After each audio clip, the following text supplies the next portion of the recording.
दिलवाने का काम करे। दूसरा मुख्य मुद्दा, चूंकि मैं रेलवे से हूं, रेलवे में रेलवे कर्मचारियों के मध्य एक बहुत बड़ी समस्या है कर्मचारियों की न्यूनता।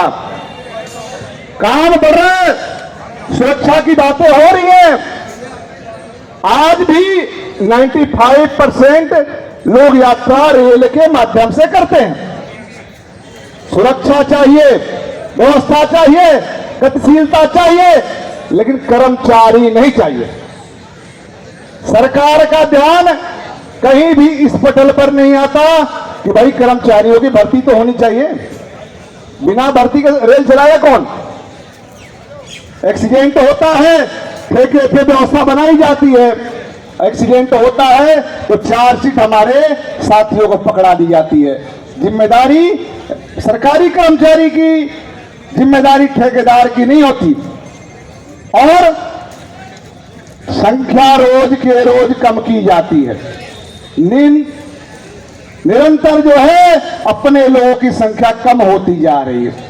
मैं भारतीय मजदूर संघ के पटल से इस ओर भारतीय मजदूर संघ का ध्यान आकर्षित करना चाहता हूं कि रेलवे में कम हो रही संख्या पर भी उनका ध्यान जाना चाहिए। तीसरा विषय जो है, अपने लोग जीवन में स्वास्थ्य सुविधाओं का लाभ। रेलवे में सबसे बड़ी कमी जो आ रही है, रेलवे हॉस्पिटल आज प्राइवेटाइजेशन की ओर बढ़ रहे हैं, लेकिन उम्मीद कार्ड लेकर के गवर्नमेंट आई, उम्मीद कार्ड लेकर के सरकार ने एक नियमावली तय की कि भाई उम्मीद कार्ड लेकर के आप जाओगे और उम्मीद कार्ड के माध्यम से आपका स्वास्थ्य सुविधाएं आपको भी दी जाएंगी, लेकिन कहीं भी इसका लाभ अपने लोगों को नहीं मिल पा रहा ठीक से। जैसी व्यवस्था बनाई गई वैसा लाभ अपने लोगों को नहीं मिल रहा है।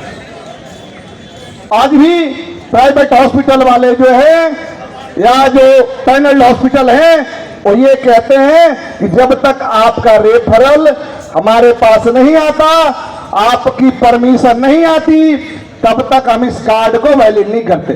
ये तो वो बातें हो गई कि हमने दिखाया कुछ और किया कुछ और। इन बातों से रेल कर्मचारी, भारत का रेल कर्मचारी संतुष्ट नहीं है। इसलिए इन बातों को ध्यान रखते हुए भारतीय मजदूर संघ को सरकार के समक्ष इन विषयों को रखने का प्रयास करना चाहिए कि जो बातें, जो उम्मीद कार्ड की व्यवस्था, जो इम्पेंडेंट की व्यवस्था आपने रखी थी, उसे आप गुमराह करने का प्रयास न करें। विषय और भी है। अभी जो भारतीय मजदूर संघ कहता है कि समान वेतन और समान काम, इन विषयों पे रेल के अंदर बहुत सी विसंगतियां हैं। एक कर्मचारी जो 8 घंटे काम करता है, उसके साथ का सेफ्टी का कर्मचारी जो है 12 घंटे काम करके भी 6 घंटे भी आराम करने का मौका नहीं दिया जाता उसे पुनः कहा जाता है कि आप जो है 4 घंटे बाद ड्यूटी पे वापस आ जाओ। ये सब विषय जो है अपने लोगों को ध्यान में है, और अपने लोग इन विषयों को ध्यान कराने के लिए भारतीय मजदूर संघ के पटल पे प्रयास करते हैं।